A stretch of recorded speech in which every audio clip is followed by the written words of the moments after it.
darle permanencia a este grupo de debate. Aquí está la lista de los que participamos y al final están 4 personas más que ya fallecieron, entre ellos Jaime Ross, por cierto, doctor honoris causa por la UAM, Mauricio de María Campos, Ariel Buire, Jesús Silva Gerson. Y todos los demás nos seguimos reuniendo permanentemente para discutir asuntos de actualidad, temas críticos, y constantemente damos a conocer propuestas, memorandos, en algunas ocasiones algunos libros, y en esa liga y en la búsqueda Grupo Nuevo Curso está todo lo que sacamos. Por favor. Ahora estamos presentando este texto, propuestas para los próximos años, pero hemos publicado muchas otras. Cambiar el rumbo, el desarrollo tras la pandemia, lo hicimos en 2020. Renovar política, lo hicimos en 2022. En 2019 publicamos un libro, Memoria de Jaime Ross, por cierto, que estaba muy centrado también en el debate de alternativas. Con el Fondo de Cultura publicamos en 2015, Más allá de la crisis, el reclamo del desarrollo. Y la primera publicación que hizo este grupo, hace ya 12 años, es ese memorándum, México, opciones frente a la crisis. Es un libro que estuvimos sacando. Entonces nos dedicamos básicamente a eso. Es un grupo que trabaja ad honorem y está auspiciado por la rectoría de la UNAM y participa gente del Colegio de México, del CIDE y de otras partes. Siguiente, por favor. En esta ocasión, para el planteamiento de propuestas para los próximos años, el grupo invitó a un amplio número de colaboradoras y colaboradores, algunos de la UAM, por cierto, como el arquitecto Roberto Eibenschutz, entre otros. Y ahí estuvieron de diferentes temas los nombres que aquí están.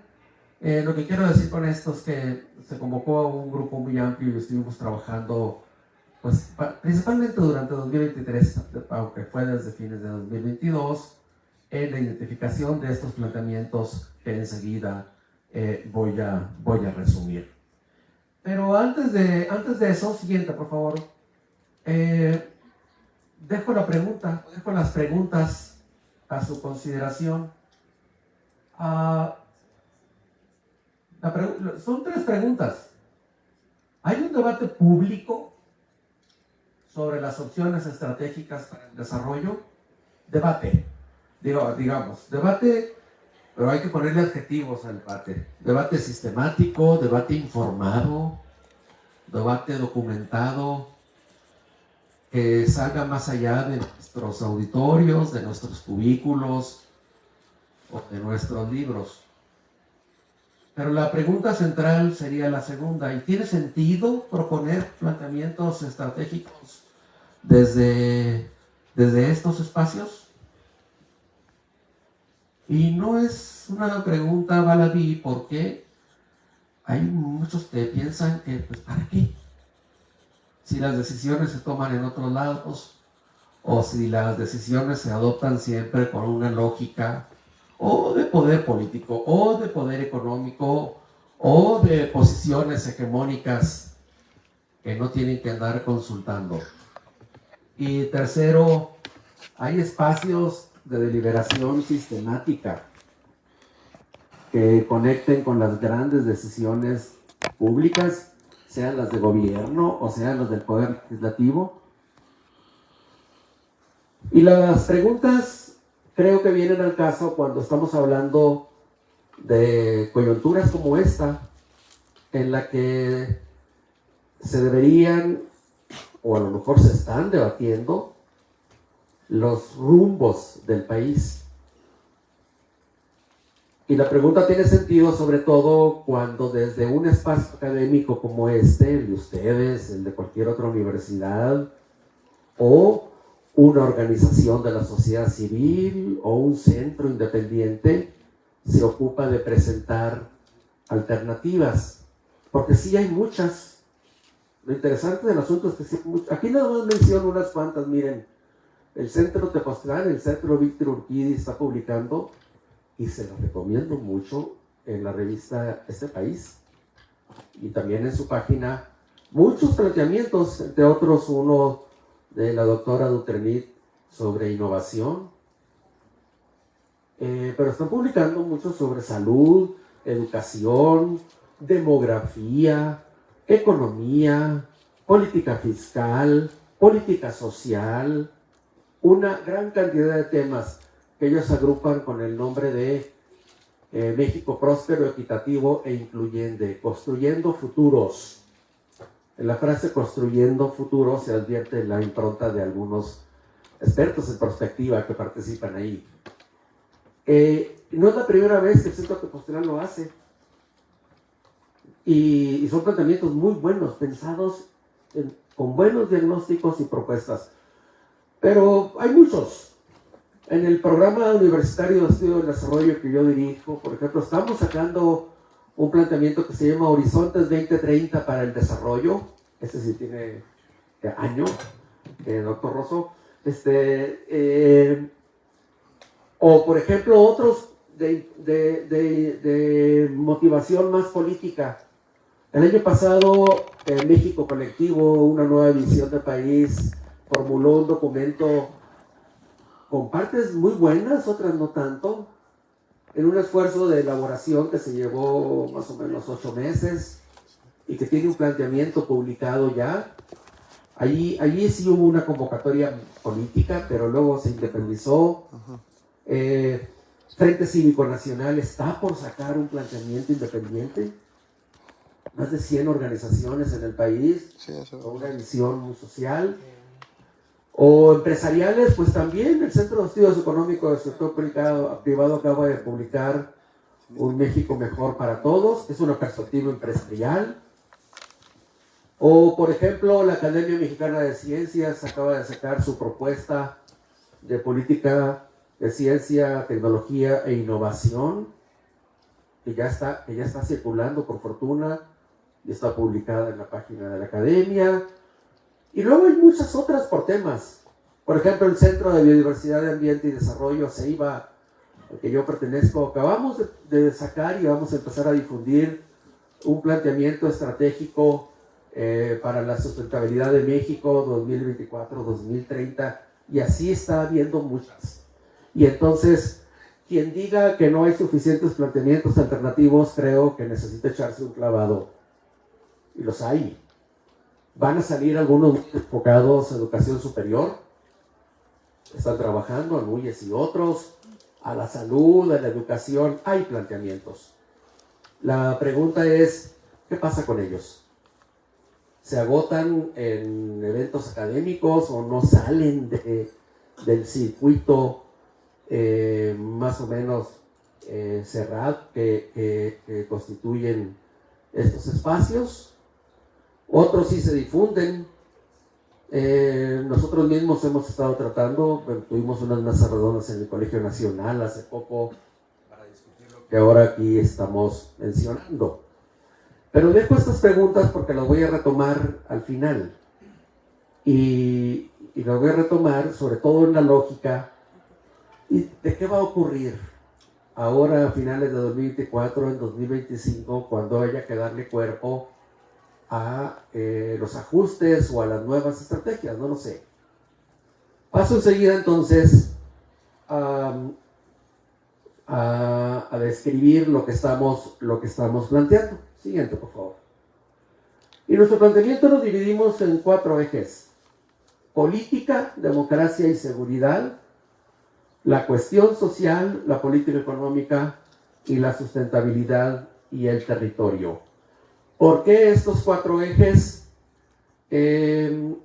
A veces estas son decisiones no muy elaboradas, a veces son decisiones que se toman de acuerdo a lo que uno está haciendo, pero sí hay una lógica en esto. Y lo que estamos planteando, lo voy a explicar con más detalle enseguida, es que estas son 4 prioridades de las que pueden ayudar a aglutinar el planteamiento en los objetivos y de propuestas estratégicas. La primera, siguiente por favor. La primera es que en la discusión de política económica muchas veces dejamos de lado la dimensión política y de la de seguridad, en las condiciones en el cual, aunque no era tan explícito al principio, de lo que se estaba hablando era en sentido amplio de la democracia, de la gobernabilidad y de la agenda de paz. Pero visto a distancia estaba claro que en el desarrollo siempre se dio por hecho que iba a haber paz y seguridad. ¿Por qué razón? Porque se asumía que el proceso civilizatorio estaba llevándonos a un estado de la sociedad en el cual la violencia se estaba eliminando y estábamos yendo hacia una época de paz. En parte eso fue porque el debate del desarrollo maduró después de la Segunda Guerra Mundial, pero maduró en las condiciones de la Guerra Fría. Lo que sí se daba por hecho es que las sociedades iban hacia un estado de menor violencia y de una condición en la cual tendía a conformarse un estado de menores conflictos y de menores tasas de homicidio, entre otras cosas. Bueno, nos costó mucho tiempo aprender que no. Y nos costó mucho tiempo entender que sociedades que no estaban trabajando en condiciones de paz no tenían circunstancias propicias para la prosperidad económica. Bueno, justo nos estamos en México en la actualidad. No puede uno entender el desarrollo futuro en las condiciones de violencia e inseguridad como las actuales. Y por tanto, si hablamos de desarrollo, no nos podemos desentender de las formas en las cuales se va a construir paz en esta nación. Hay mucho debate alrededor de eso, cómo es la construcción de paz, pero lo que sí pensamos es que no podemos desligar el fortalecimiento de la democracia como régimen no nada más político, sino como circunstancia de organización social. Y tenemos cuatro planteamientos alrededor de eso: el de la democracia y Estado de Derecho, el de la agenda de gobernabilidad, el de paz y seguridad, y aquí pusimos también lo de la agenda global.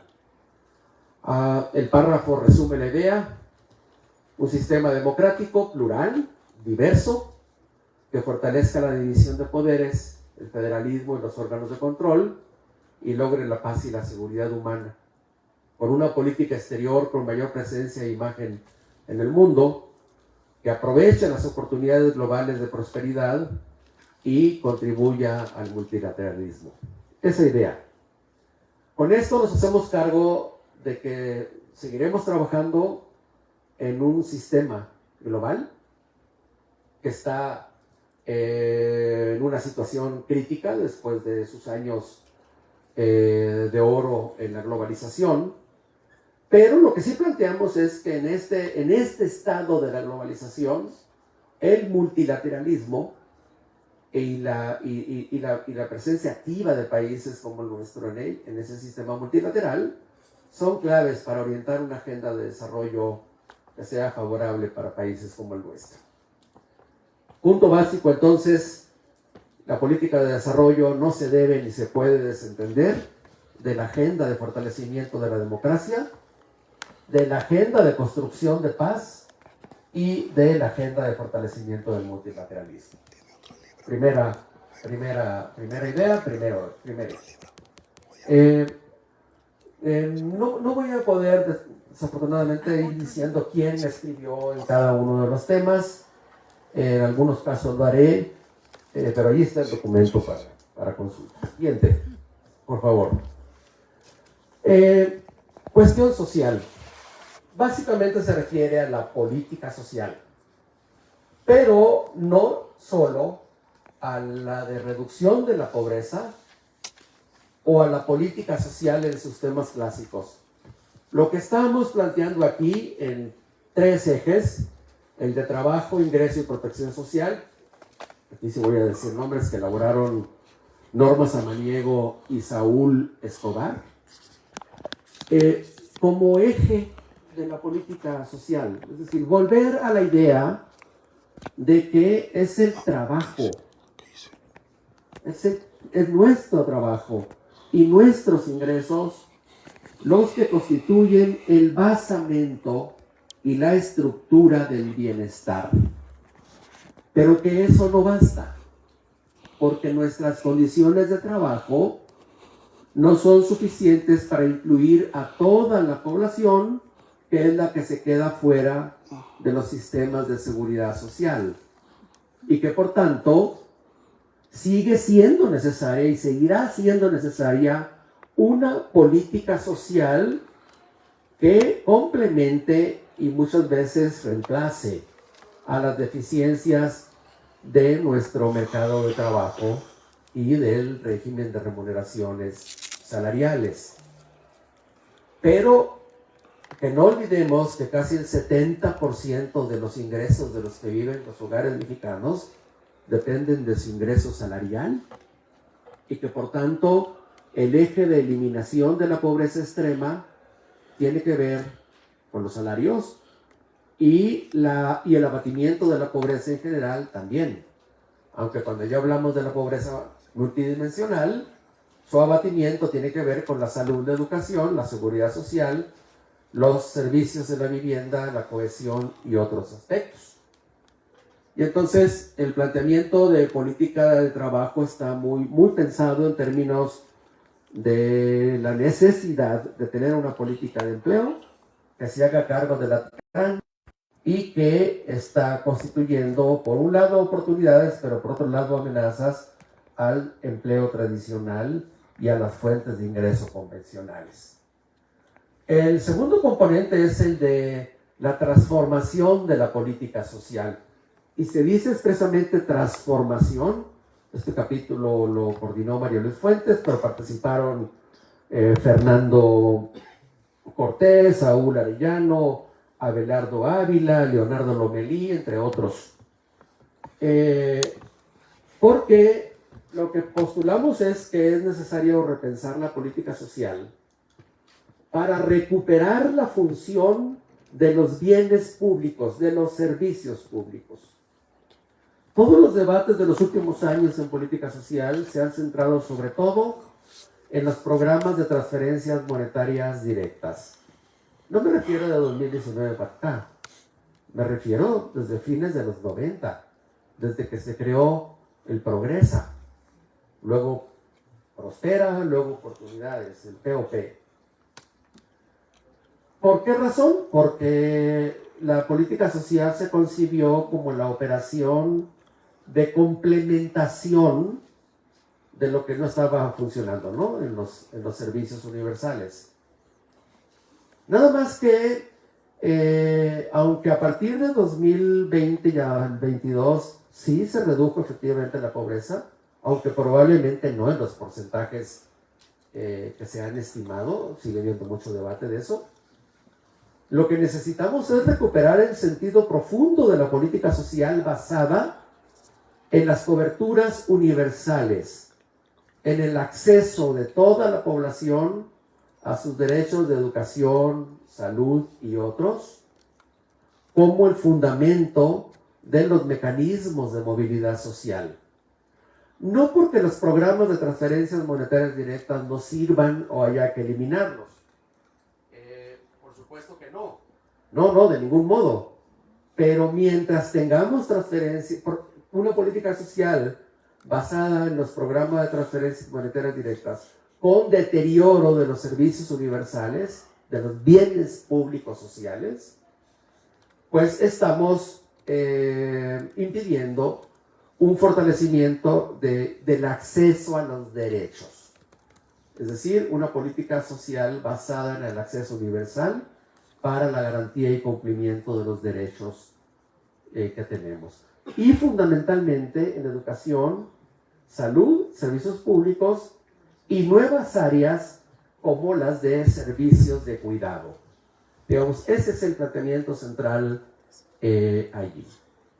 Y tercero, un planteamiento sobre la cultura, sobre la necesidad de fortalecer también los bienes públicos culturales, no solo, por supuesto, alrededor de las bellas artes, sino alrededor de estrategias que fortalezcan el acceso a los bienes culturales y que considere a la cultura como un área de desarrollo. Se nota nuestro sesgo, es cierto, pero que haga ver que la cultura es en sí misma un área de desarrollo que involucra muchos empleos en el diseño, las artes, y que en muchas regiones del país es fundamental para la vitalidad económica y social. La idea está resumida en el párrafo que no voy a repetir, pero sí quiero destacar que esta política social basada en los ingresos y el empleo y muy enfocada a los bienes públicos requiere mecanismos fiscales redistributivos. De hecho, debería ser el principal mecanismo de reasignación de ingresos, pero sobre todo que se haga cargo de la nueva complejidad social. Ahí está el asunto. Podemos tener buenas políticas sociales, pero en condiciones de tanta inseguridad pública, sobre todo en ciertos estados y regiones, las políticas sociales se distorsionan o terminan siendo cooptadas por las redes del crimen organizado, como está ocurriendo en muchas partes. Y eso sí es un llamado a discutir la política social en el contexto de la inseguridad humana, donde hay tantas manifestaciones de violencia e inseguridad, donde ahora tenemos una tasa tan alta de mortalidad en el grupo de edad de entre 15 y 30 años, que muchas de las opciones positivas de la política social se están perdiendo por la inseguridad. Tercer eje, que es el de la política económica, donde nos orientamos por una idea de una política económica expansiva que eleve el potencial productivo, enfatice la calidad social y ambiental del crecimiento, se centre mucho en la renovación de la infraestructura, incluyendo la infraestructura educativa de la educación superior, por cierto, no nada más la infraestructura dura de comunicaciones y transportes, es decir, en la inversión, y que incorpore la nueva infraestructura, la infraestructura digital. Y ahí sí abiertamente que recurra a la ampliación o al espacio fiscal existente con una reforma fiscal muy dirigida tanto a la inversión como a los bienes públicos sociales y que se haga convergente con la transición energética, ¿no? Y el desarrollo regional. Y entonces, allí terminamos en 4 apartados: el de la nueva concepción de la política económica, que estuvo a cargo del doctor Moreno Brid y de Francisco Suárez Dávila, de la política rural y regional, de energía y desarrollo, y del paquete de infraestructura, principalmente de comunicaciones y transportes, pero que también comprende la digital. No es una propuesta crecimentista, digamos. No es una propuesta que esté centrada en crecer más porque sí, sino que está centrada en la calidad del crecimiento. En particular, en la calidad social del crecimiento, en la calidad ambiental y en el énfasis en las regiones. Y por tanto, tiene que ser compatible con el siguiente eje, que es el de sustentabilidad y territorio. Y este eje se ordenó alrededor de 3 componentes básicos: el de la sustentabilidad ambiental y el cambio climático, el de la visión territorial integral, que fue la que coordinó el arquitecto Eibenschutz, por cierto, junto con un grupo muy potente de urbanistas y territorialistas, y el de la gestión del agua.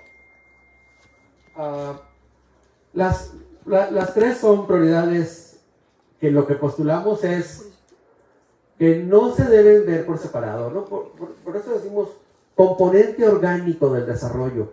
Y con esto lo que quiere decir es que la perspectiva de desarrollo con la que estamos trabajando se hace cargo de las urgencias que tenemos las próximas décadas en la transición a economías que se descarbonicen progresivamente y lo más rápido posible, y que piensen en la articulación territorial y que por tanto piensen en el desarrollo desde abajo.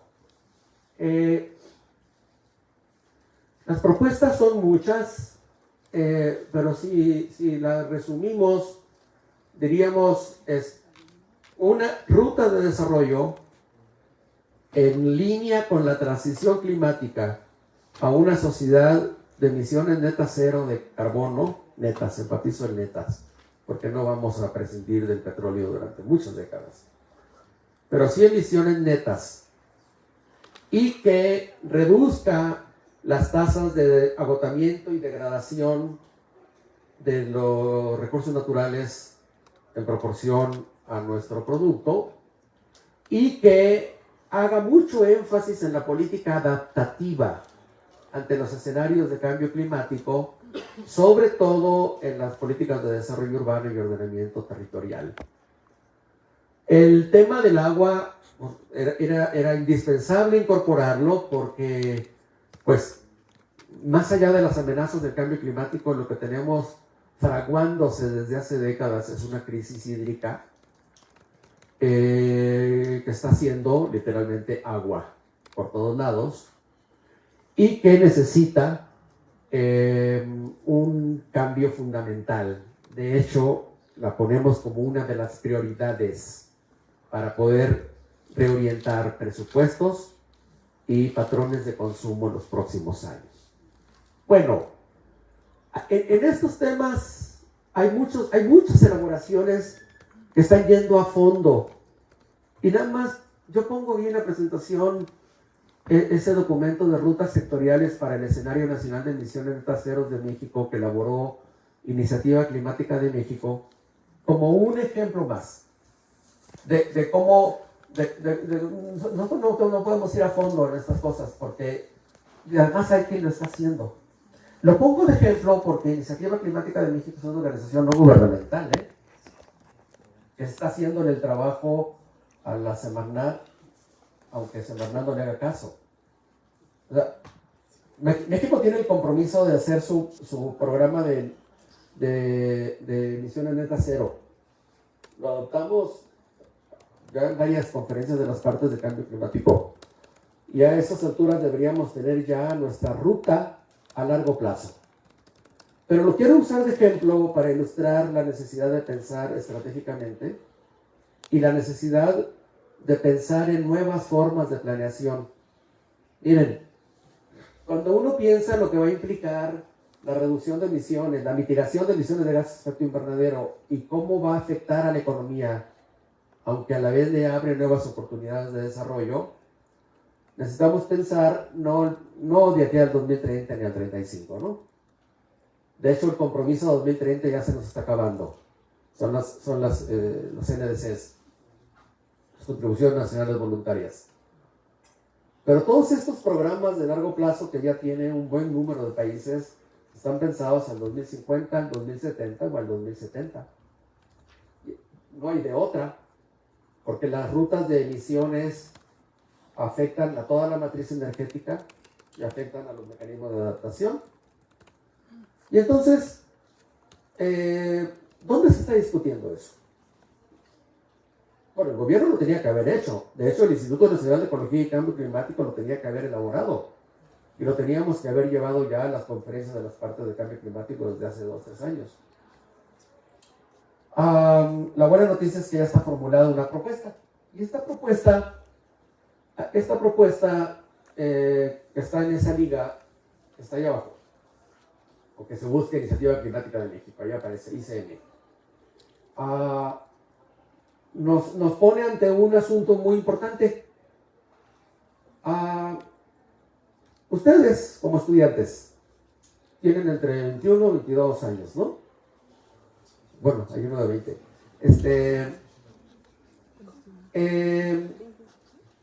Y si pensaran ustedes,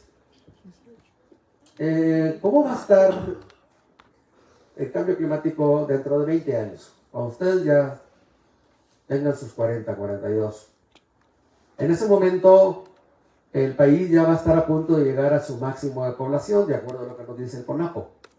El CONAPO nos dice que para el 2047, México va a alcanzar su pico de población. 148, 149 millones de habitantes. Entonces, de aquí a entonces todavía nos faltan 16 millones de habitantes más. Entonces, en los próximos años, cuando ustedes ya terminen la universidad, se vayan a sus posgrados o se pongan a trabajar, formen o no familia y ya se establezcan, la población va a seguir creciendo, va a necesitar más energía. Y si nos atenemos a lo que nos dicen todas las proyecciones de crecimiento potencial de México para entonces, pues van a andar moviéndose alrededor del 2%. Pero pues vamos a tener que invertir mucho en esos próximos 20 años de su vida. ¿Qué nos va a pasar? Las cosas como van en cambio climático están constituyendo un costo tan alto, están significando un costo social que necesitamos atacar, y para eso necesitamos acelerar la transición energética para poder ir adelante en lo que el mundo está buscando, y nosotros también, emisiones netas cero. Nada más que ese es el modelo básico que usa ISM.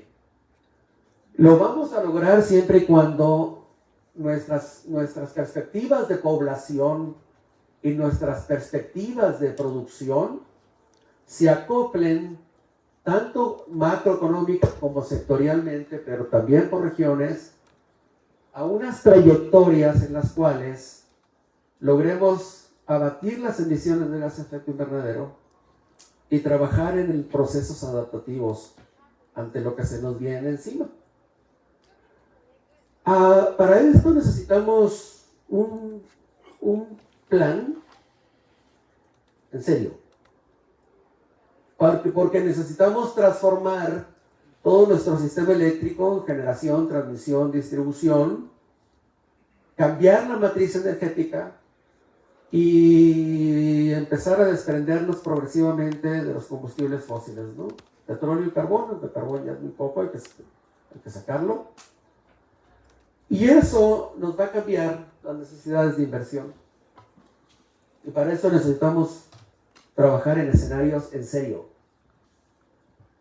para que todo ese proceso sea compatible con el desarrollo, para que no afecte al bienestar, para que empecemos a encontrar fuentes de empleo distintas, para que la innovación alrededor de todo esto sea compatible con esos escenarios de futuro.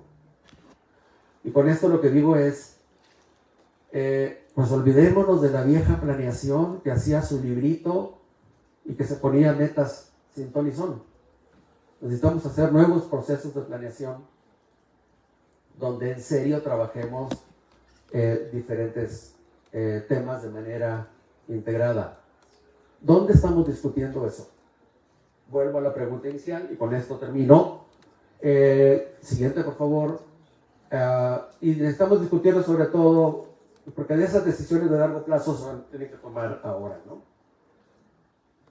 Ahora en el 1 de abril nos van a presentar los criterios de política económica para 2025. En septiembre el presupuesto. A fines de este año y el siguiente tenemos que elaborar nuestro plan de desarrollo para los próximos años. Pero sobre todo tenemos que elaborar los verdaderos programas para las próximas décadas. Por tanto, hay muchas tareas pendientes y nuestra modesta contribución es una de tantas. Por fortuna hay muchas otras. Y debo decir que en los temas específicos, muchas otras mejores. Muchas gracias por la invitación. Y quedo a sus órdenes para cualquier duda que me toque al final.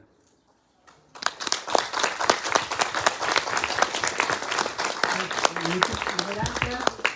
Fue súper interesante, sobre todo porque abordan distintos aspectos que tienen que ver con el desarrollo. Ahora, Juan Carlos Moreno Brit va a profundizar un poco sobre aspectos que tienen que ver con la macro. Muchísimas gracias, Gaby, a José Luis y a Carlos y a ustedes estar acá. Es un honor para mí estar en la Casa Abierta al tiempo, aunque el cambio climático, no sé qué está haciendo al tiempo, pero el primer punto que les quiero yo decir es que ustedes son súper privilegiados en el muy buen sentido de la palabra. Son las 12 del día, a la 1 de la tarde, miércoles, están aquí oyéndonos, no están preocupados por sus alimentos, por su casa, seguramente hay un novio por ahí, hay un perro, hay un papá, pero están muy bien. Dicho eso, la responsabilidad que tienen ustedes con el país y con sus familias es que no se ve. Quedó claro que les estoy echando un rollo que no tiene que ver con Macro, ¿no? Ahorita le regreso a Macro. La responsabilidad de ustedes es salir, así como entraron a esta universidad, y es una gran universidad, la responsabilidad de ustedes es salir de esta universidad con su título en la mano. No sé qué propuestas hay de salir con títulos, si es con tesis, no con tesis, pero lo que sea, asegúrense de salir con una tesis y con su título en la mano, porque la globalización, independientemente que sea desglobalización, reglobalización o lo que sea, no va a tener tiempo de preguntarles a ustedes, oye, es que eres rete bueno, le falta el papelito, ¿no? Pero eres rete buena, ¿no? Esto no va a pasar. Van a encontrarse ustedes con una computadora que va a decir estudios máximos terminados. Ustedes el máximo terminado que tienen es prepa. Para fines de la globalización están en prepa. Entonces, en ese sentido, por favor, terminen esta aventura que empezaron. Tienen grandes maestros, grandes oportunidades y México los necesita titulados y siguiendo estudiando. Ahora, Enrique nos contó, y lo narra muy bien, y hay tantas cosas por discutir, pero ¿y a ustedes qué les importa el crecimiento económico? ¿No? Estamos bien, oímos en las mañaneras, oímos en distintos... Hay dos narrativas, o todo está mal o todo está bien. Ni todo está mal ni todo está bien. México sigue sin pasar al quinto partido del Mundial, salvo en mujeres, que creo que sí vamos a lograrlo. Pero, ¿qué es lo que sí está bien y qué es lo que no está bien? ¿Y por qué se necesita el crecimiento económico? ¿Por qué les importa a ustedes el crecimiento económico? Si es que les importa el crecimiento económico, lo de la sustentabilidad ambiental sí les importa porque, como se dice, es que el mundo se va a acabar. No, pues el mundo no se va a acabar, el mundo va a seguir ahí. Los que nos vamos a acabar somos nosotros como especie. En ese sentido, cuando les dice Enrique cómo se ve dentro de 20 años, pues ojalá no sea como en algunos lugares que tienes que traer la máscara, en algunas ciudades, en la India en particular, ha habido épocas en las que tienes que estar con mascarilla, bueno, acá también por el COVID, pero allá por otras cosas, y que no tengas una casa en Tepoztlán con vista al mar, porque no sé hasta dónde llegue la subida del mar, etcétera, ¿no? Que eso se puede muy feo. Pero, o sea, esa parte de la sustentabilidad ambiental, creo que sí la tienen ustedes muy en el DNA actual de los jóvenes. Pero el crecimiento, ¿para qué sirve el crecimiento? El presidente López Obrador ha dicho muchas veces que es un indicador neoliberal, y pues indicador sí, neoliberal quizá también, no mide muchas cosas, no mide mi nivel de colesterol, no mide la desigualdad, no mide las calorías, no mide la pobreza, no mide nada de esas cosas. Y mide una cosa muy aburrida que es la producción de bienes y servicios en un año determinado, producción nueva, menos las importaciones. Entonces, ¿a mí qué me importa que se vendan un montón de esas cosas, se produzcan un montón de esas cosas? En ese sentido, el presidente tiene toda la razón. Lo único malo del PIB, o lo único bueno del PIB en ese sentido, es que se mide de muchas maneras. Una es esa, que ustedes van a haber visto en Macro 1, en contabilidad, o lo que sea. Pero la otra es por el pago a factores o la generación de valor agregado. Entonces, esos son salarios y ganancias, para ponerlo muy burdamente. Si el PIB no crece, la distribución entre salarios y ganancias, pues si la quieres cambiar a favor los empleados, pues tienes que tener unas reformas fiscales que cubran a flujos o que cubran a cerros. Las reformas fiscales de flujos es impuesto a las ganancias, ese estilo de cosas. Las de acervos es impuesto a la riqueza. Ningún candidato van a oír ustedes que recomiende una reforma fiscal, porque lo que quieres es ganar las elecciones. ¿Quién va a votar por alguien que te diga, oye, la tenencia está impresentable? Por cierto, en la revista Economía UNAM, Carlos Ursúa, que en paz descanse, un brillantísimo economista y un ser humano que yo quería y muchos más lo queríamos mucho, publicó su último artículo académico sobre lo ridículo que está el impuesto a la tenencia, el impuesto al predial, el impuesto a las herencias, todo ese montón de impuestos. ¿Quién de los candidatos se los va a decir? Ni los de Fosfo, nadie se los va a decir eso, ¿no? Y urge una reforma fiscal, pero nadie se los va a decir. Y pienso mucho, luego dicen las cartas, esta historia, ahora estamos compitiendo en estas candidatas, a ver quién baja más la edad de pensión. Vamos a jubilarnos a los 57, ya no sé si parte o no parte, le vamos a bajar a los 55. Y luego esas son, como dicen, cartas a los Reyes Magos. Y en cierto sentido sí, pero cuando uno es adulto, resulta que el Rey Mago eres tú. Entonces, cuando eres niña dices, oye, quiero una bicicleta, quiero un tren eléctrico, quiero una camiseta, nunca de la América, porque nunca va a quedar América, pero de los Pumas, incluso del Atlante, el Necaxa.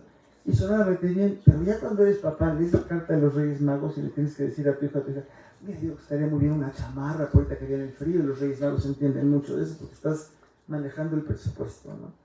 Entonces, estas propuestas que hay, si la pensión a los niveles que tú gustes, más trenes, en fin, mientras no haya una reforma fiscal, no hay forma, y esas no lo van a ver ustedes. En ese sentido, quisiera regresarme a la parte macro de cómo vamos. El gobierno en estos 6 años, yo voté por Andrés Manuel, valga la expresión, es la primera vez que le atino a un candidato, espero que sea la última, porque para como me fue en mi mundo que yo esperaba, hay muchas razones por las que tenía que ganar Andrés Manuel. Llevamos muchos años, 30 años sumidos en una trayectoria, en una trampa de lento crecimiento, desigualdad, pobreza, falta de movilidad y desigualdades, y prometido por, no sé cómo consideren al PRI o al PAN, etc. Si es derecha o izquierda me da igual, pero ya se necesitaba otra cosa, y con los escándalos de corrupción de Peña Nieto y grupo aquel, sí se necesitaba otra manera de ver la política económica.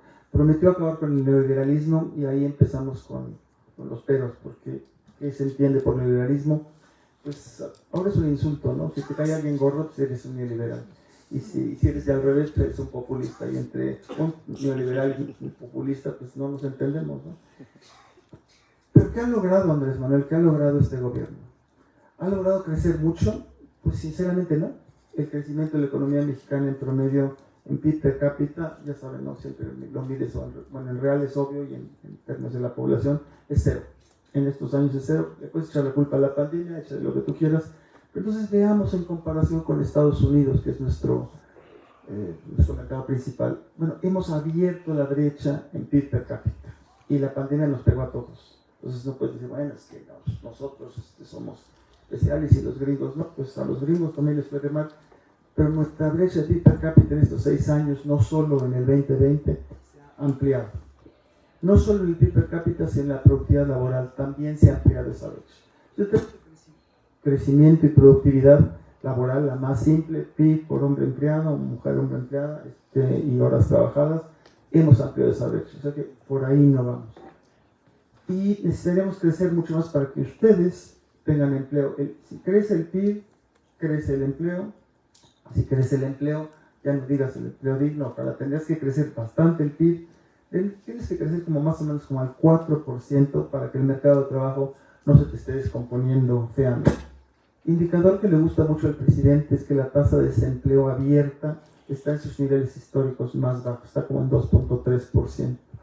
El único problema es que para estar considerado empleado, el día que vienen a tu casa a preguntarte cuántas horas trabajaste la semana pasada, con que contestes una hora, ya estás considerado empleado. De ahí a la calidad del empleo ya empieza a torcer la puerca el rabo. Nunca he visto una puerca torciendo el rabo, y no sé por qué tiene que ser puerca y no puede ser puerco, pero son temas de género con los cuales no me voy a meter. El caso es que cuando ves la calidad del empleo, Hay mucha gente que tiene trabajo informal. Informal no quiere decir que no cumplan las tareas, como algunas gentes le pides una tarea para el lunes y no la cumple, no es eso. Informal es que no tienes protección, no tienes vacaciones, no tienes médico. Suma y sigue. Hay otra cantidad de empleados que están en una cosa que es que les gustaría trabajar más horas, pero no encuentran posibilidad de trabajar más horas y les gustaría ganar más dinero por esas horas.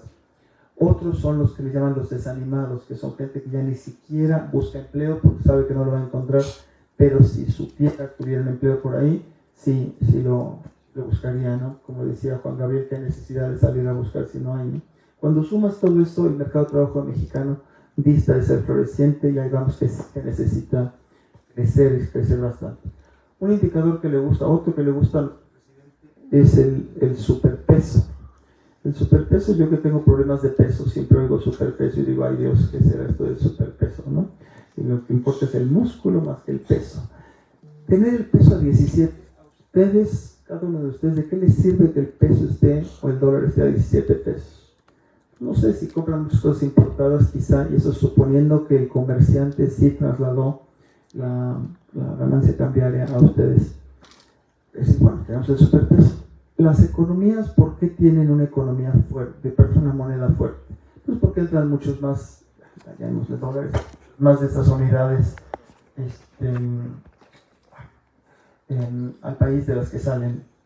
En el caso de China, por ejemplo, tiene una moneda muy fuerte porque tiene unas exportaciones netas del tamaño del planeta respecto a ti. Nosotros, ¿por qué tenemos exportación, el peso tan fuerte? Bueno, por un lado las remesas. Pues qué orgullo, qué bueno, las remesas. ¿Qué son las remesas? En última instancia es costo social. Son familias que perdieron gente que está allá y que nos reíamos de Fox porque quería que se les diera la cajita feliz a los migrantes y aprendieran inglés. Bueno, acá presumimos, algunos en círculos muy importantes, que las remesas son el motor. Dice uno, bueno, eso quiero creer que no va a continuar. Por cierto, en esta administración el flujo neto de migrantes mexicanos ya era negativo, ya regresaban más mexicanos de los que se van y ahora vuelve a ser una contribución importante a la migración. No solo tenemos las remesas, a mí no me gusta depender de eso, a nadie. Pasemos al otro tema. El otro tema es los flujos de capital. Los flujos de capital de corto plazo y de largo plazo. Los de corto plazo están entrando porque tenemos un diferencial de tasas de interés brutal con Estados Unidos. Entonces, que nuestro superpeso dependa de ese diferencial de tasas de interés. Dice, caray, los gringos nos acusaron alguna vez de dumping social porque nuestro salario es mucho más bajo que el de ellos. Las negociaciones del USMCA y del TEMEC. Algunos funcionarios mexicanos dijeron, bueno, si nosotros hacemos dumping social, ustedes hacen dumping financiero, porque esos costos nosotros no tenemos esa posibilidad de otorgar préstamos a esos costos, suponiendo que tuviéramos un sistema bancario bueno. La intermediación financiera en este país, intermediación financiera es tomas dinero de los que quieren ahorrar y se los pasa a los que quieren invertir. En este país destaca en América Latina y en el mundo de los emergentes, ya no digas de los desarrollados, porque el financiamiento principal de las empresas, ¿cuál creen que es? El pago a proveedores. El pago a proveedores, o sea, ¿qué quiere decir? Pues que llega tu proveedor y le dices, pues fíjate que el milagro mexicano, el cheque no salió. No me lo vas a creer, todo el mundo lo firmó, pero el cheque no salió. Entonces, ese es el mundo que vivimos, o sea, no hay financiamiento y está caro el financiamiento. Entonces, presumir que tienes el dólar fuerte, porque no ves, pues no son exportaciones netas. Por cierto, ya no somos país petrolero, nuestra balanza comercial es negativa en petróleo. Y bueno, vamos a decir, ok, está bien que tengas el dólar fuerte. Si vamos al nearshoring y con eso, no sé, vale, pero más o menos, el dólar fuerte, perdón, el peso fuerte hace que perdamos competitividad de precios con respecto a los otros que compiten tanto en Estados Unidos o los mismos productos gringos. Estamos muy felices porque hace unos días México pasó al primer lugar de proveedores de exportaciones al mercado gringo. Estamos en primer lugar. Se dice fácil, pero solo Paola Longoria, la raquetbolista, está en primer lugar de algo de México. Suena muy bien, pero cuando ves lo que ganamos en porcentaje por esta oportunidad que nos dio Trump y Biden, los aranceles a los chinos, nuestra ganancia del mercado gringo es mínima. Vietnam, 4 países más asiáticos, aquí está Carlos Rosco y José Luis, no me dejarán mentir, han aumentado mucho más su participación en el mercado gringo que nosotros. Entonces, en términos de velocidades, seguramente nos irán a ganar pronto. Si vemos además, los chinos han hecho una cosa muy interesante, que es que si ves las cifras de México, las importaciones de China han crecido muchísimo, entonces, y también las de Vietnam, perdón, las exportaciones que China hace a Vietnam, se han hecho una como triangulación, ¿no? Entonces uno diría, bueno, caray, pues ese superpeso, si no estuvieran tan súper, quizá tendríamos una posibilidad de competir mejor en el mercado gringo. Y luego dices, bueno, okay, nosotros somos súper mexicanos y no tenemos que competir en precios, podemos competir en temas mexicanos, al corazón de Gaby, que es la innovación, el desarrollo tecnológico y todas esas cosas que las ausencias que ha tenido este gobierno es la política de desarrollo tecnológico, pues no existe así como tampoco. Entonces esos son 2 grandes fallos de esta administración. Y voy a 2 más. Uno es uno muy bueno, es el salario. El salario en esta administración, el salario mínimo creció 100% en términos reales, el medio como 33, 40, no me acuerdo exactamente, pero muy bien. La participación de los salarios en el ingreso, una redistribución funcional, está muy bien, pero el PIB no creció, el PIB per cápita. Eso se puede continuar con la productividad. Les dije hace rato, les mencioné la brecha con Estados Unidos. Si no les menciono la brecha, les menciono los niveles, la productividad en términos de niveles cayó. ¿Cuánto más tiempo las empresas mexicanas pueden aguantar? Dice Gaby, 5 minutos pueden aguantar las empresas mexicanas cuando mucho, subiendo salarios de esta velocidad, y ahora son las vacaciones y bueno, no sé cuántas cosas. Y obviamente son derechos de los trabajadores, pero una es lo que puede ser, lo que no puede ser y además es imposible, como decía un torero hace mucho tiempo. Si no tienes política de innovación tecnológica, política de inversión, educación y salud es otro gran drama, a donde pensar que puedes seguir una política de desarrollo basada en subir los salarios mínimos, en transferencias, es pues sueño guajiro, y no sé por qué los guajiros no tienen derecho a soñar, pero quiere decir que eso es malo, ¿no? Entonces no hay forma. México enfrenta muchos retos y algunas cosas que estamos bien, la política de salarios muy bien, la política de reforma laboral, todo eso. O sea, Luis Alcalde en su primera reencarnación en la Secretaría del Trabajo, yo lo hubiera dejado ahí. En la segunda reencarnación en la Secretaría de Gobernación, quiero mucho a Luisa, pero no sé si necesariamente su ventaja comparativa está ahí. Y lo que regreso es que ustedes, quizá, esto del nearshoring, ahora sí se supone que estamos tan bien también que ya el nearshoring es una verdadera maravilla, ¿no? Y pues investigaciones que hemos hecho, llegas a la conclusión de que pues el nearshoring se ve en todos lados, menos en las cifras de inversión extranjera directa. Inversión extranjera directa quiere decir plantas, y si quieres, bueno, sí, exacto, compra de inversión de utilidades o nuevas plantas que construyas. Cuando vas a las nuevas, es todavía menos. Cuando ven las cifras, se las ponen en algunos lugares en la televisión de 7 a 9 de la mañana a veces, o de 7 a 10, creo. Se ven las cifras de cuántos dólares están entrando a México en dólares corrientes. Si lo pones en dólares corrientes y comparas con Brasil, Brasil está entrando como 80 y pico, y en México 30 y pico, menos de la mitad. Si lo pones en proporción del PIB, la inversión extranjera directa y las nuevas, está estancada hace años, y en el 2022, no, ni en el 2023 se refleja ningún aumento como proporción del PIB. Entonces, ¿en qué se ve? Se ve en el precio de las naves industriales, los terrenos de parques industriales en Nuevo León, pero esta inversión nueva no se ve. Si ves, dices, bueno, tú no la ves, Juan Carlos, porque está la 4T y no la ves, pero no sé, los que saben de lo que están hablando, que no eres tú, tienen ya las expectativas de crecimiento de la economía mexicana en un chino. Y ves las expectativas, ves las encuestas que toma, que la OECD acaba de publicar un reporte que en ese, está muy bien redactado, por cierto, lo recomiendo, dice que México va a entrar en desaceleración este año y el que sigue. O sea, nearshoring pues habrá, pero la tasa de crecimiento de la economía mexicana no va a subir. En las de Banco de México, la tasa esperada de crecimiento de la economía mexicana por los siguientes 10 años está en 2%, también nearshoring o no nearshoring. La el volumen esperado de inversión extranjera directa está estancado, esperado. Entonces, ¿en dónde está el famoso nearshoring? Yo creo que ojalá haya, me imagino que sí sería muy bueno que haya, pero aún suponiendo que haya, nos puede pasar exactamente lo mismo con el Telecan. El Telecan, yo, los papás de ustedes, me imagino, y iba a ser la llave para el desarrollo. No digo el crecimiento, sino el desarrollo, incluyente, sustentable, lo que quieras. No se dio por falta de política pública, no se dio porque le apostamos a muchas cosas que no incluía ese paquete.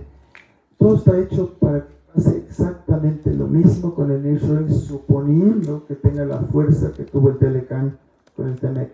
Si seguimos haciendo lo mismo que hacíamos antes, llámenle liberal, llámenle no chairo, como les guste, la política económica de este gobierno es igualita, salvo en la parte salarial, a la que se hizo Peña Nieto, con todos son considerados Voldemort. Es exactamente lo mismo. Hace poco oí en un discurso de la candidata, quieran que ustedes que es la candidata, que dijo que habíamos tenido una inercia neoliberal. Ahí se reconoce la inercia neoliberal. No sé en qué va a cambiar, y si sigues haciendo lo mismo, es muy difícil que tengas resultados distintos. Les pido que piensen, piensen, ya sé siempre, pero que no piensen que las elecciones da igual. Su voto sí importa, su voto a la presidencia importa, y su voto sobre todo a los diputados y demás importan mucho. Como mencionó Enrique, la parte de la democracia como un ejercicio en el cual hay elecciones y el que gana no gana todo, el que pierde no pierde todo, es muy importante. La separación de poderes sigue siendo forma en la cual yo creo que conviene, y no un legislativo que diga no le cambio ni una coma a lo que diga el ejecutivo, y un judicial que tampoco pudiera ser, no digo que sea una maravilla, pero siempre puede ser bastante peor. Entonces, por favor, voten, mediten su voto y piensen que eso sí va con ustedes, lo que está ocurriendo ahí, traigan o no traigan tenis a Javi. Gracias por invitarme.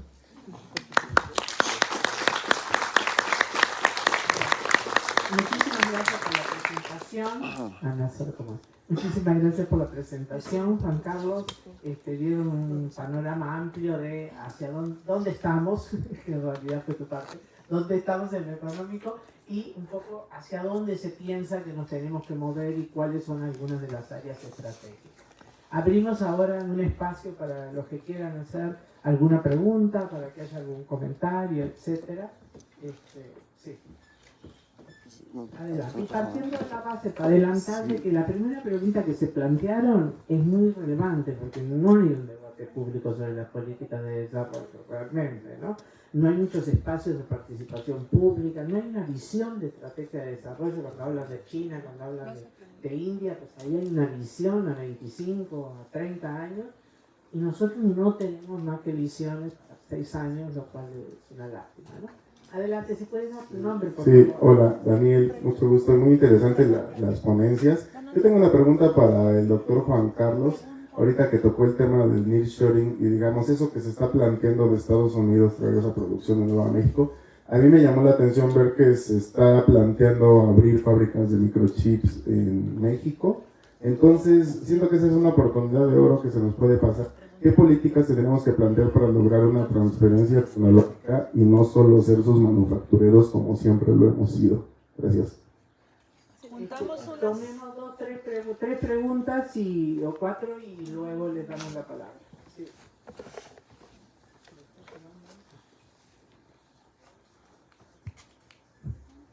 Buenas tardes, mi nombre es José. El trimestre anterior aprendimos que para que un celular pueda funcionar necesita 200 minerales distintos, y para que un Tesla funcione necesita más de 10,000 minerales.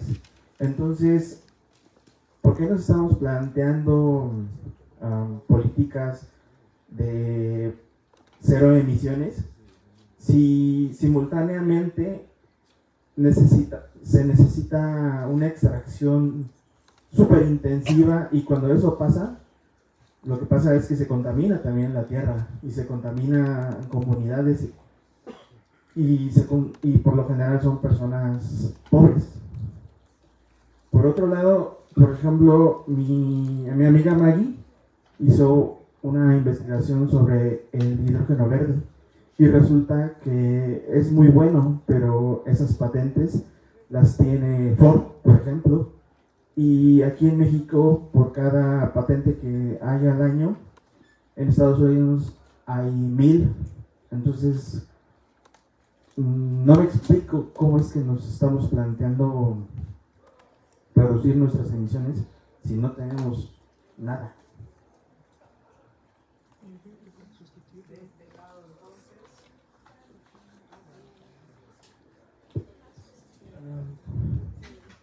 Bueno, yo quería hacer esa como comparación de lo último que habló, que en este gobierno hay como que no ha cambiado en un sistema neoliberal, pero yo siento que sí, desde una parte política, no tanto de una parte económica. Económicamente hablando, seguimos creo que exportando más, pero políticamente hablando, creo que, por ejemplo, comprar, ¿cómo se llama? Las fábricas para crear el combustible, aunque muchos ya crean que pues, ya estamos cambiando, como dice mi compañero, hacia energías renovables.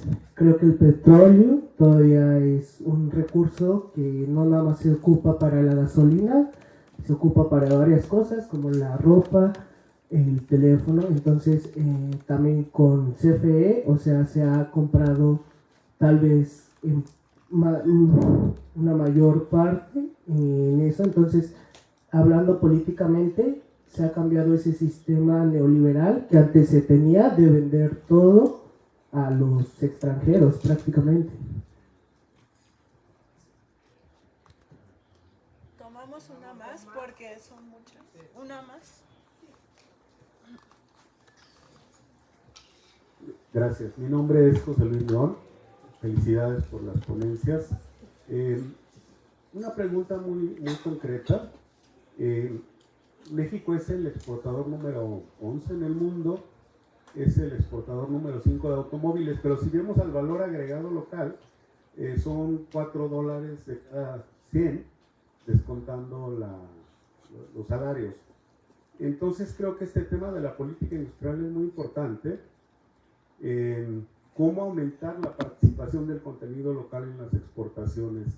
Me pregunto y les pregunto si el documento que estamos discutiendo hoy tiene alguna propuesta concreta en ese sentido. Gracias.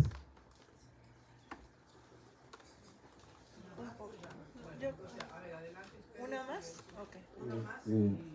Bueno, mi nombre es Octavio y yo la verdad un poquito tal vez crítico, pero o sea, siento que los dos primeros apartados que son política, democracia y seguridad y la cuestión social, o sea, la verdad se leen como un panfleto cualquiera de un político en campaña.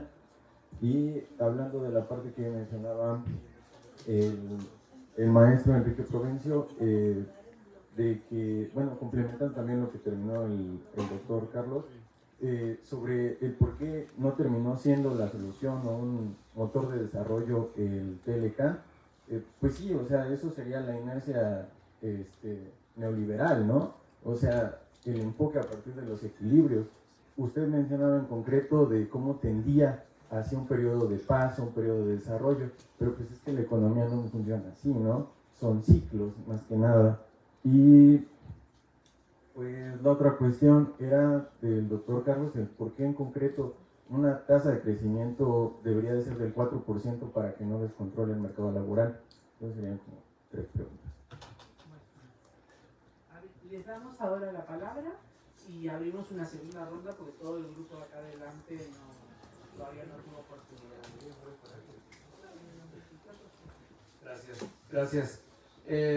Voy a abordar dos, por lo menos, la de José y el que se refirió a petróleo. A ver, creo que hay un malentendido. Emisiones neta cero, enfaticé mucho el neta cero. Emisiones neta cero.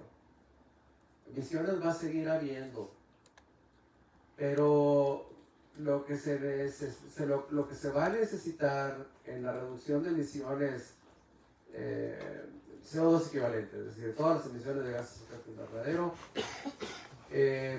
es un abatimiento a muy corto plazo, 30-35% de aquí a mediados de la década entrante, y eso es perfectamente posible, pero también es perfectamente posible irse a escenarios de emisiones con todo lo que dices.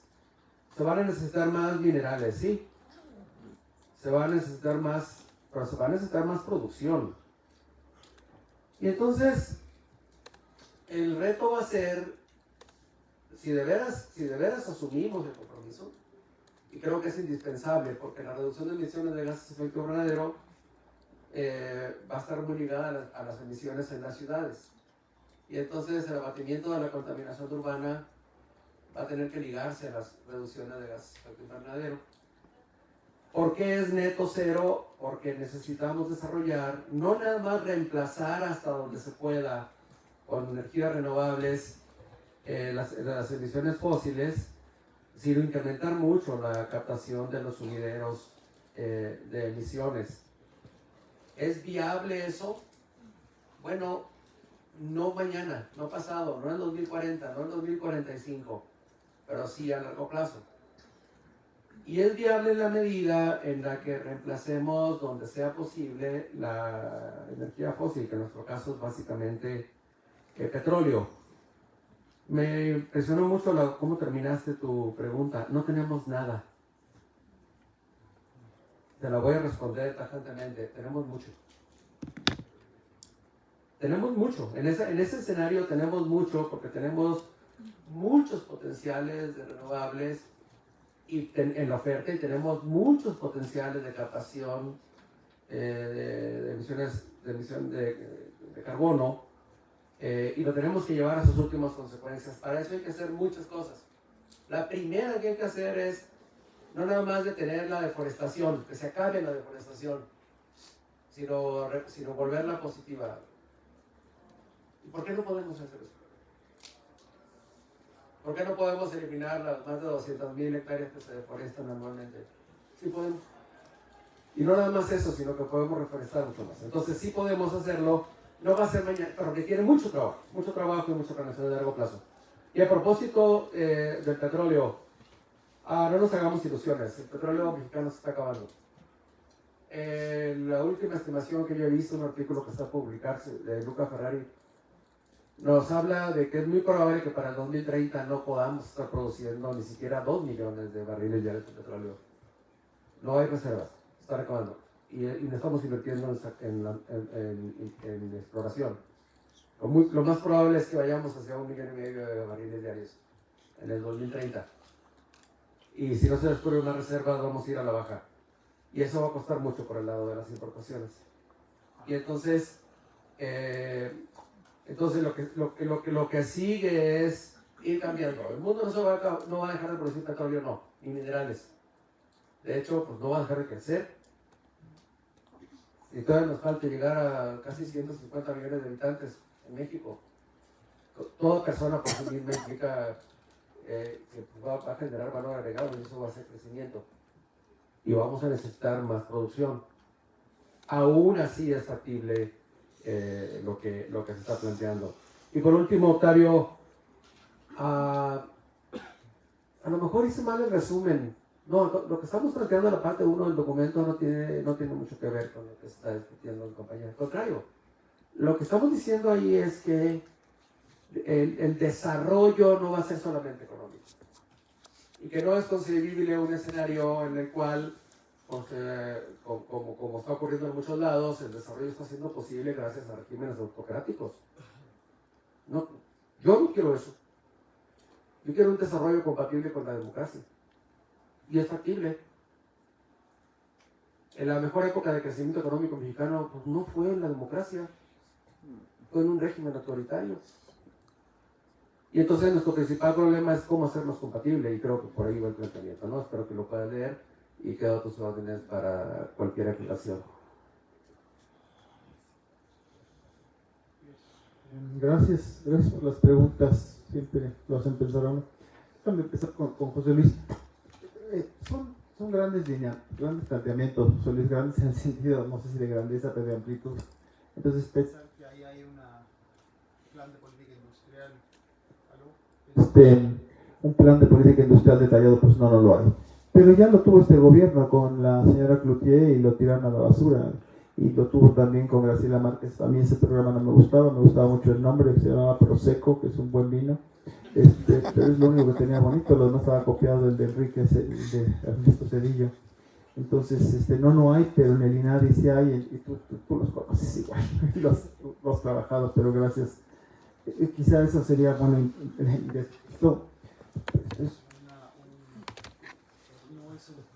Ay Dios, imagínate la planeación, no le atino al micrófono.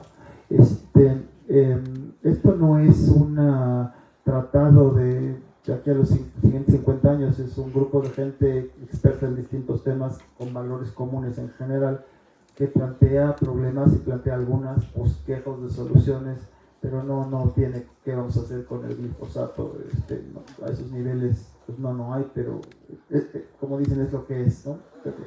Pero, si se nos quieren acercar, también tenemos los contactos y los canales para dar respuestas más profundas. Lo de la oportunidad del nearshoring, pues me recuerda mucho que, por ejemplo, yo les digo a mis alumnos, ¿tuvieron oportunidad de leer el documento que les dije? Pues oportunidad estoy seguro que tuvieron, ¿no? Pero pues se atravesó el viernes, el sábado y el domingo, pues así como, ahora qué hacemos, ¿lo leyeron o no lo leyeron? Pues no lo leyeron. Oportunidad del nearshoring, sí, el friendshoring y de muchas otras cosas, o sea, hay países que han crecido, pues que no.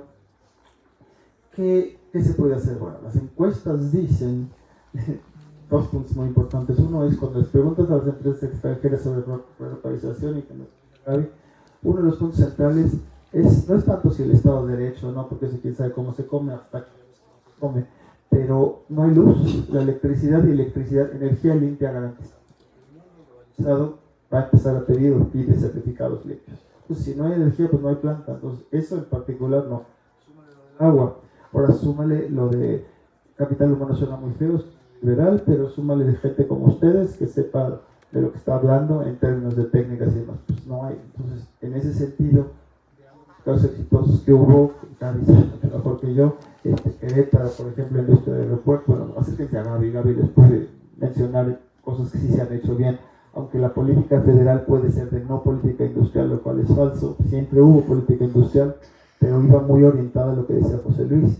Cuando dice que no había política industrial, lo que había era una política de maquilas. La política de maquilas era, mira, con tal de que exportes, importa de donde quieras y yo te facilito las importaciones.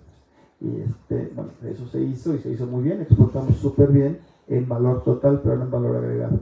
Unos estudios muy buenos que les recomiendo que vean es el reporte de economías regionales que hace Banco de México. No el más reciente, sino el anterior, habla mucho de maquilas y entonces trae unas simulaciones maravillosas del gran problema de la desintegración regional o desmadejamiento del tejido industrial que tiene México. Ellos simulan un shock de 1%, un incremento exógeno a las importaciones en el norte, dividen en 3 regiones o 4, no me acuerdo. ¿Y cuánto se va al resto de las regiones? Pues es mínimo lo que se va al resto de las regiones. Y curiosamente es peor en las automotrices que en las no automotrices. Entonces, si no hay una política de innovación tecnológica, de fortalecer los distintos nichos de la cadena, suma y sigue, bueno, pues no hay forma, ¿no? Y eso está dicho por el Banco de México, las simulaciones.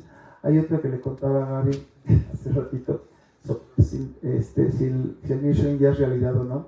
Bueno, en ese mismo reporte, Banco de México presenta un índice precioso, están todas las actividades de la manufacturera y genera un índice que dice, el índice se llama índice de posible propensión a la relocalización, ¿eh? Ojo, no es índice de propensión ni índice de relocalización, es índice de posible propensión a la relocalización. Es como si yo hiciera unas calificaciones de ustedes, así en su capacidad de economistas, el índice, cuál es posible que sea propenso a tener un buen trabajo en California.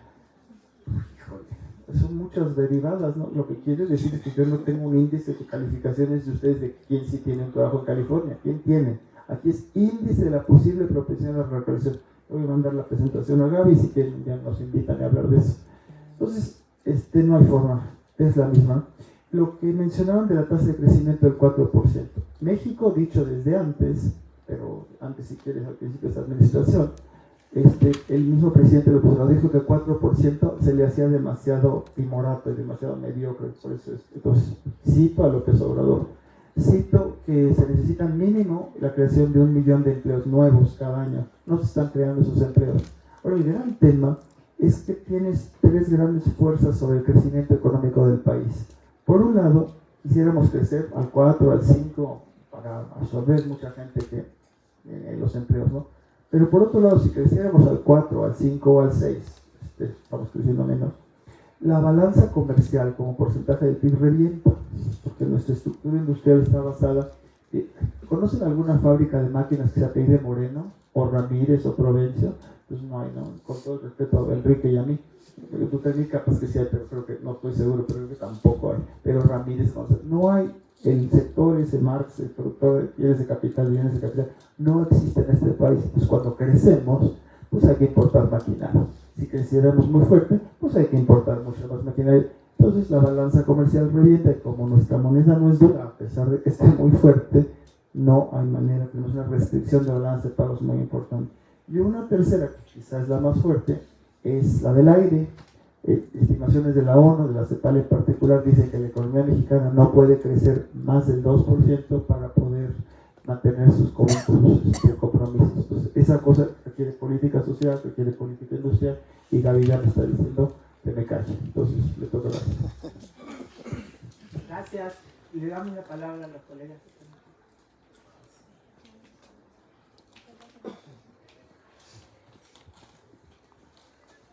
A mí me parece muy interesante las propuestas que se hacen, pero yo tengo una pregunta que a mí me preocupa mucho, y es la idea de que no se plantea en esta propuesta del desarrollo, como ustedes lo plantean, nuestra relación con el exterior. Porque yo creo que ese es el gran problema que esta economía tiene. Somos uno de los países más exportadores y sin embargo no crecemos. Ni resolvemos el problema de la pobreza, ni resolvemos ningún problema. Entonces, yo pienso personalmente, y esa es mi postura como académico, que lo que esta economía necesita es cerrarse un poco. No abrirse. Porque para abrirse se necesita tener capacidad de producir lo que importamos, como lo ha hecho China, digamos. China cambió en el momento que dijo, vamos a exportar, pero con insumos nacionales. Mientras se exportó con insumos importados, bueno, sí crecía a tasas grandes, pero no resolvía los problemas de 800 millones de habitantes que resolvió en los últimos años cuando cambió su programa. Aquí, la verdad, no estoy viendo que se plantee esa relación con el exterior. Y definitivamente el problema que tenemos ahorita, por ejemplo, el problema de la alta tasa de interés que se tiene, pues no es un problema nuestro, es un problema del mundo completo. Las tasas de interés están altas en todo el mundo, y están altas en todo el mundo por el capital especulativo, simplemente. Entonces, una dependencia mayor. El nearshoring para mí significa más maquila, la verdad, pura maquila. Y con maquila no vamos a ninguna parte, como no fuimos a ninguna parte con la maquila. Entonces, mientras no pensemos en un modelo más determinado por nuestras propias condiciones, yo creo que no vamos a crecer. De hecho, nos abrimos para crecer más, y cuando nos abrimos crecemos menos, porque cuando estábamos cerrados crecíamos al 6% y hasta el 7%. Y ahora, desde que nos abrimos, no crecemos a más del 2.4%. Entonces, algo anda mal en nuestro modelo de desarrollo. Y para mí ese algo es que esta economía necesita estar un poco más cerrada para poder verdaderamente desarrollar una capacidad productiva que genere los empleos que está planteando. Pero no veo muy claramente ese paso en el proyecto planteado. Hola, buenas tardes. Justamente mi también estaba en sintonía con el comentario hecho por el doctor. Y sí, justamente creo que las dimensiones para propuestas de política cubren una amplia gama de las dimensiones que necesitan atención para el país. Y en este sentido sí son idóneas para atender y entender áreas prioritarias para el interior del país. Pero no podemos también olvidarnos del contexto internacional y de su importancia para el desarrollo local o nacional. Y se dice que en el mundo que viene está fuertemente asociada a la reubicación productiva y manufacturera, donde el nearshoring, tal como se ha señalado, parece ser una de las caras más visibles de este cambio, y justamente también no son las fuertes inversiones de los países desarrollados en impulsar industrias de alta tecnología y de alta complejidad tecnológica. Y bueno, esto presupone un aumento en la brecha tecnológica entre nuestro país y los países desarrollados, y el Inflation Act o el Green Policy son justamente ejemplo de ello. Y estas brechas van a generar posibles efectos en el desarrollo nacional, justamente. Y bueno, en ese escenario a mí me gustaría preguntarles cómo actuar, quizás ya no para ponernos al día o hacer este catching up que se dice en la literatura, sino para simplemente no quedarnos más atrás de lo que ya estamos, ¿no?, respecto a los países desarrollados, y también cómo actuar y qué hacer para beneficiarnos de participar en las cadenas globales de valor que se presuponen se van a reconfigurar en el mundo que viene, ¿no? Gracias.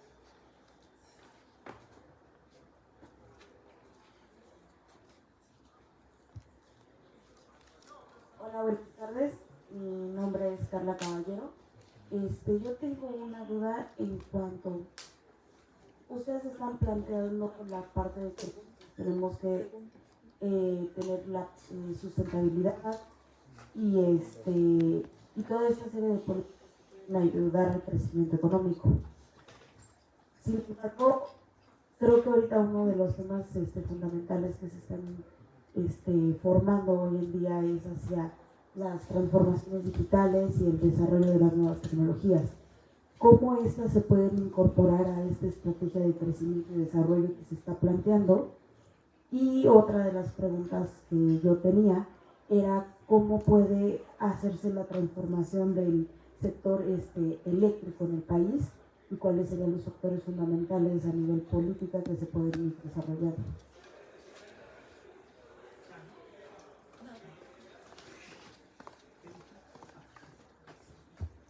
Bueno, pues primero muchas gracias por la presentación. Yo creo que realmente es un esfuerzo interesante el poder generar propuestas en una visión tan compleja. Definitivamente las propuestas del desarrollo, que siempre han sido complejas porque involucran muchos elementos, y ahora le suman también el tema de la política, la democracia, la seguridad, complejiza aún más. A mí me parece que hay que leer con mucho detalle este documento porque hay muchas disyuntivas ahí en el camino, ¿no? Porque nosotros tenemos una perspectiva muy impaciente del corto plazo y si acaso aproximarnos al mediano, y no tenemos esa visión de largo plazo, y muchas de las cosas que seguramente se proponen ahí van a plazos muy largos, como lo comentó Enrique. La primera disyuntiva que yo veo tan importante es que si estamos hacia un escenario de crecimiento poblacional que implica un aumento de la demanda, las escalas de producción siguen siendo una clave, las grandes escalas de producción, y eso va en contraposición con el tema de la sostenibilidad. O sea, es un primer punto, porque nosotros para satisfacer una mayor demanda requerimos de mayores recursos.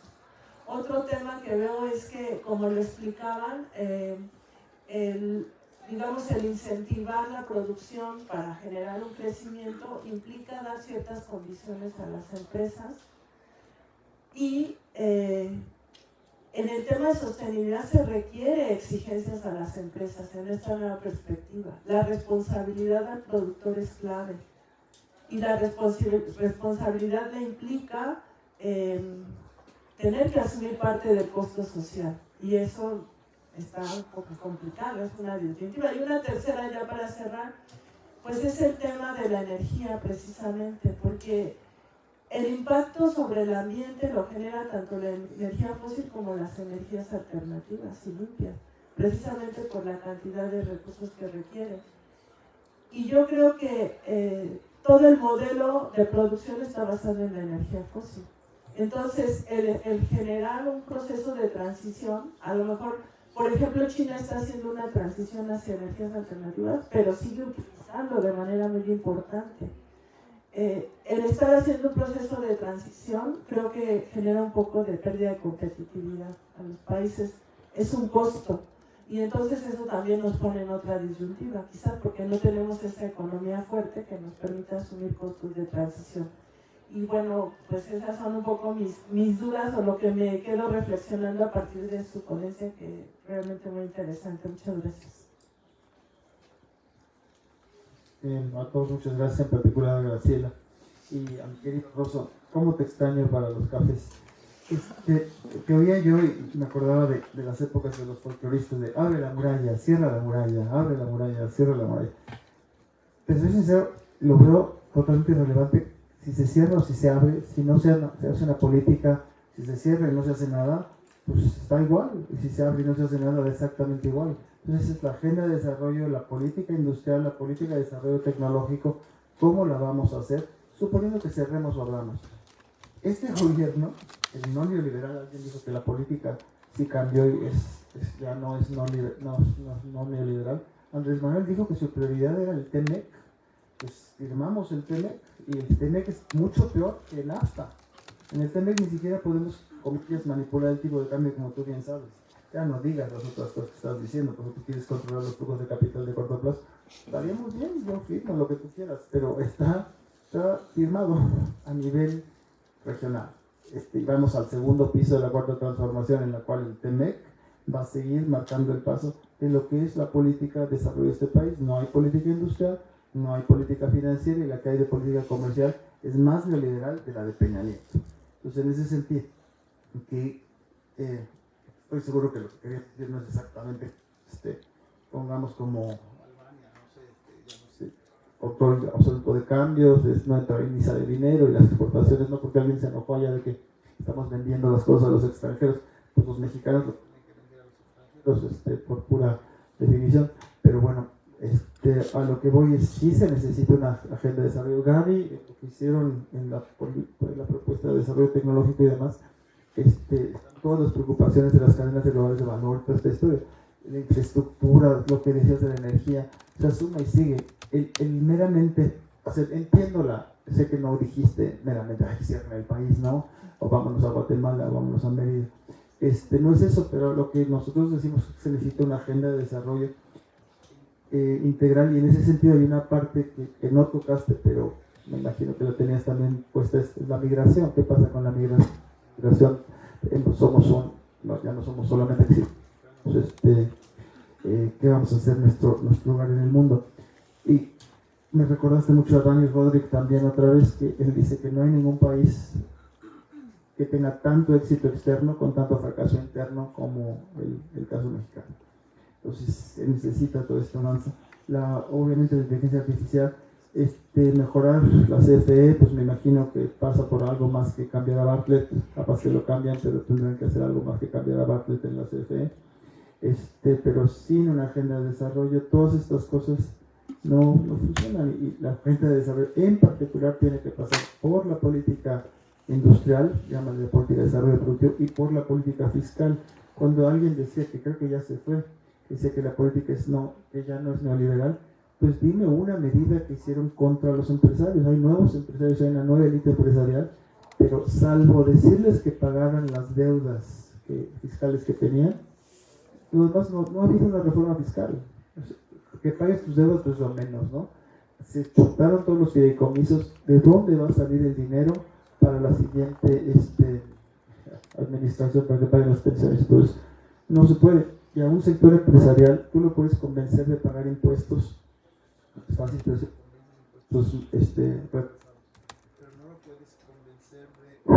no lo puedes convencer de sin inversión privada. No hay país, como lo que quieras, algo que seas China, y bueno, pues tienes un estado como el China, bueno, pues esa es otra danza que decía Enrique, cuál es el rol de la democracia en el desarrollo hoy en día, y muchos de los jóvenes dicen la democracia cómo se come. Cuando ves, quién sabe cómo se come, pero hace 2 días, hoy salió en el periódico, 7 cadetes fueron en una novatada de los militares, se ahogaron en Ensenada. Pues a mí ese tipo, esos hombres de verde y mujeres de verde tengan cada vez más presencia en las decisiones económicas y también políticas de un país, a mí me pone muy nervioso y no quiero entrar a las experiencias de Sudamérica para voltear atrás, ¿no? O sea, la democracia sí es importante, que a ustedes no les ha tocado que los balacen en las calles como en mi generación, en el 10 de junio, 2 de octubre y esas cosas, ¿no? Pero bueno, gracias. Gracias. Me voy a referir sobre todo al punto muy importante e interesante que plantea Graciela. Sí, digamos, a ver, un planteamiento que pretende ser así tan general siempre va a enfrentar insuficiencias temáticas por un lado. O sea, nunca está todo lo que debería estar, porque así son las dinámicas. Porque luego no siempre los grupos tenemos, lo digo con franqueza, no siempre los grupos tenemos los planteamientos que otros desarrollan más a fondo. Y entonces, bueno, en todo caso yo los invito a leer este planteamiento de manera complementaria con los que les comentaba que se están generando y otros que vienen en camino. Quizá tiene uno que ser más claro en eso. Aquí no está todo lo que debería. Y lo que sí me faltó decir es que estamos por publicar el libro completo, porque este es como el resumen. En el libro completo, pero de todas maneras en el libro completo van a seguir faltando cosas. Y no se va a resolver el tema del trilema, ¿no? Hay 3 disyuntivas, creo que eres generosa, creo que hay más. Creo que hay más. Pero no están, con franqueza, no están resueltas. No están resueltas. Pero sí hay énfasis que pueden ayudar a resolverlas. Y tampoco está resuelto el problema fundamental que plantea el doctor Roses, porque el planteamiento, así como está, en efecto, no está expresamente dicho en lo que plantea usted, pero sí hay algo de énfasis en el tema de la política industrial, de la integración del contenido importado, ¿no? Sí, en efecto, somos un país exportador de importaciones, ¿no? ¿Quién lo dijo? Así. ¿Eh? Sí, somos un país exportador de importaciones, ¿sí? Con muy poco arrastre y con muy bajo valor agregado generado, ¿no? Sí. Ahora, ¿nos va a ayudar la época que se viene de mayor proteccionismo? Seguramente no, porque ya somos adictos a exportar, ¿no? Y buena parte del arrastre de las exportaciones ha sacado a flote el crecimiento. Pero no producimos bienes de capital. Sí, de acuerdo. Yo creo que sí, pero creo que la respuesta, así de espontáneamente, para mí la respuesta no es tanto cerrarnos, sino recuperar política industrial, ¿no? Y recuperar política industrial con un énfasis sí, de acuerdo, cadena de valor, sí, pero sobre todo articulación de procesos productivos con énfasis en bienes de capital. Y yo creo que eso tiene que ver con uno de las disyuntivas. A ver, pero sí es cierto, la disyuntiva entre crecimiento y sustentabilidad puede tener muchas salidas, ¿no? Y la primera disyuntiva que nos plantea Graciela, ¿vamos a necesitar crecimiento en el futuro? Sí. La postura radical en esto es, no vamos a necesitar crecimiento, necesitamos decrecimiento. Y el debate contemporáneo sobre el decrecimiento está tomando tanta fuerza, está tomando mucha fuerza y generando mucha confusión. Y se asume de entrada que la sustentabilidad requiere de crecimiento. Yo creo que eso no está aprobado. No solamente no está aprobado, y no nada más es contraintuitivo, eso no me preocupa porque hay muchas cosas contraintuitivas que son muy positivas. Pero es muy posible que el decrecimiento sea más insustentable y que tampoco logre justicia social o transición justa. Pero no es fácil en efecto acoplar crecimiento con sustentabilidad. Sin embargo, hay que mover un poquito el enfoque. Porque cuando hablamos de transición de largo plazo hacia sustentabilidad o transición climática, pensamos que la política industrial está por separado. Pues no. La necesita. Y todo eso que se ha mencionado, energías renovables, hidrógeno, celdas solares, nuevos minerales, todo eso abre la oportunidad de pensar la transición climática con nuevas industrias. Y al pensar en la política industrial, Mauricio María de Campos insistía mucho en eso, ¿no? La política industrial no son fabricotas, ¿no? La política industrial son viveros de alta intensidad. La política industrial son paneles solares, la política industrial es energía limpia. Y eso probablemente ayude a morigerar un poco la disyuntiva. No lo resuelve, pero... Porque todas estas cosas, de hecho la política industrial es mucha intervención. Y el tercer dilema, que es el de la energía, ese yo creo que sí tiene más posibilidades de resolverse. Carla mencionaba el tema de la transformación del sector eléctrico. Sí, toda la transición climática es electrificación, casi toda, pero distribuida de otro modo y con redes muy articuladas de compensación. Digo, hay países que en ciertas épocas del año están generando el 70% de su energía con renovables. Requieren redes muy complejas, integradas nacional e incluso binacionalmente, y no va a haber de otra. Pero en fin, hay disyuntivas, hay trilemas, no sé si sea la siguiente palabra, cuatrilemas. Pero creo que hay que discutirlos, ¿no? Pero aquí dejaría, me llevo más inquietudes e insumos que los que planteé en la exposición, lo cual a mí me da mucho gusto. Es bueno.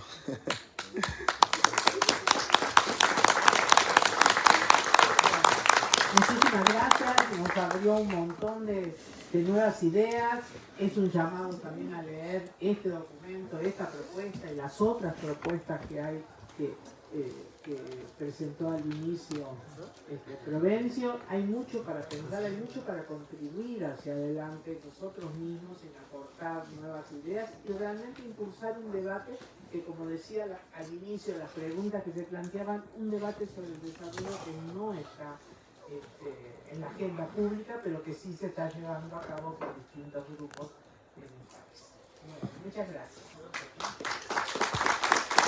Bueno, pues les agradezco mucho su asistencia y que se hayan quedado hasta el final. Los seguimos invitando al ciclo de conferencias. La próxima será el 20 de marzo y les vamos a dar un pequeño reconocimiento a nuestros invitados. Gracias.